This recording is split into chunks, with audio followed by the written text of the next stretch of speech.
I'm just gonna come out and say it. Honda finally did the thing, the actual thing. Not some half-baked tribute with a retro sticker slapped on the side, not a special edition that's really just the same old platform with different paint. No, this is a genuine, full-on production comeback, the kind that makes you stop mid-sentence and go, wait, really? So yeah, the 2026 Honda CB450 Black Bomber is officially a reality. And look, if you've spent any time lately scrolling through bike reveals and feeling that weird hollow sensation like nothing quite lands anymore, this one's different. This one actually has a pulse. Stick with me here, because by the time we're through, you're gonna see why this machine might just be the most important thing to roll out of Honda's factories in, what, a decade? Maybe more. Let's not waste any time. Here's the thing though, to get what this bike means now, you kinda have to rewind the tape all the way back to 1965, because Honda didn't just grab a random middleweight, painted black, and call it a day. They went digging through their own archives,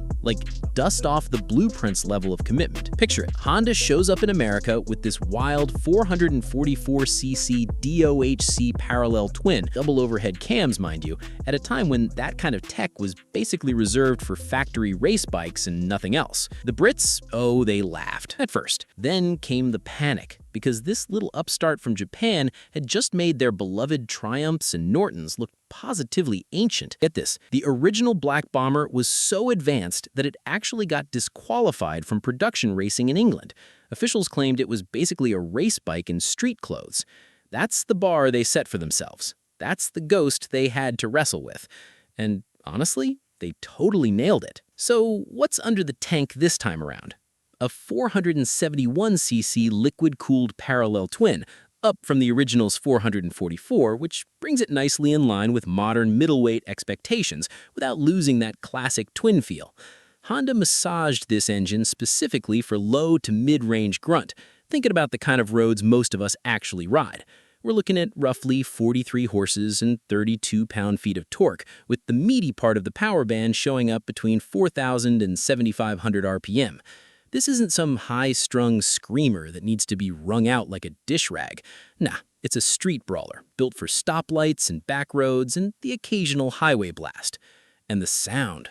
Oh man, they've fitted a double-walled exhaust with some kind of resonance tuning magic, so at idle, it gives you this deep, throaty growl that just means something. Crack the throttle past halfway, and it turns properly aggressive, like the bike's got opinions, and it's not afraid to share them. It sounds like a motorcycle should. Okay, now here's where it gets a little sneaky, and I think this is where folks are going to be pleasantly surprised. Honda didn't go full retro. They went neo-classic. And yeah, there's a difference. The frame's a steel diamond chassis. Same basic DNA as the original, but it's lighter and more rigid, with geometry that actually works for 2026. 24.5-degree rake, 96 millimeters of trail. What that adds up to is a bike that feels planted and confident at highway speeds, but can still change direction with a flick of the bars in ways the 1965 model could only dream about. Up front, you've got 41mm inverted forks. Major step up from the old sliding metal shrouds, with 120mm of travel. Out back, a linkage-type monoshock with preload and rebound adjustment. So whether you're solo or hauling a passenger, you've got real control over how the bike behaves. Wait, hold on. Inverted forks on a retro-styled Honda for under $6,000? Yeah, I know. We'll get to pricing in a minute. Spoiler, it's gonna make some people very, very happy. Brakes. This is where 2026 shakes hands with 1965. The original Bomber eventually got a single front disc, cutting edge at the time, believe it or not. The new one? 310mm front disc with a Nissan 2-piston caliper, 240mm rear disc, plus Honda selectable torque control and dual-channel ABS as standard. No extra cost, no higher trim level needed. It's just there, because frankly, in 2026, it should be. 17-inch cast aluminum wheels, wrapped in 120/70 front and 150/70 rear rubber. Nice common sizes, so you've got a massive aftermarket selection, and the bike feels nimble without looking like it skipped leg day. Now, let's talk aesthetics, because when this thing pulls up next to you at a stoplight, you're gonna notice. The fuel tank is that classic teardrop shape, gloss black with chrome side panels, a direct nod to the original's iconic chrome-sided tank. The seat is a one-piece bench with hand-stitched black vinyl, and at 30.5 inches, it's low enough for a wide range of riders without looking all squished and weird. Headlight? Round LED unit with a chrome ring. Yeah, classic stuff. But then there's that DRL ring integrated into the outer bezel, which screams modern without being obnoxious about it. The tail is minimalist. LED bar light, clean undertail exhaust exit, uncluttered profile. Black frame, black engine covers, black swing arm. It's a lot of dark, sure, but the chrome exhaust header and tank panels break it up just enough. It's not trying too hard. It just looks right. Instrumentation. A 4.2-inch TFT display, round, obviously, showing speed, RPM, gear, fuel, and riding mode. 3 modes: Standard, Sport, Rain. They tweak throttle response and HTSC intervention without messing with peak power. Simple, usable, and, here's the kicker, no subscription fee to access them, which, I'm not going to name names, but some manufacturers could take notes.